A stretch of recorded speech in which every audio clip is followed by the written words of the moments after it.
In Nebraska, a mother and her daughter took a mission to heart, together.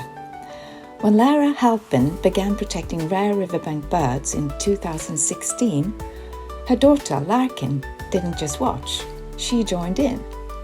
So, side by side, they walked the riverbeds, checked nesting sites, erected protective wire shelters, and recorded data to help two vulnerable bird species, the interior last tern and the piping plover.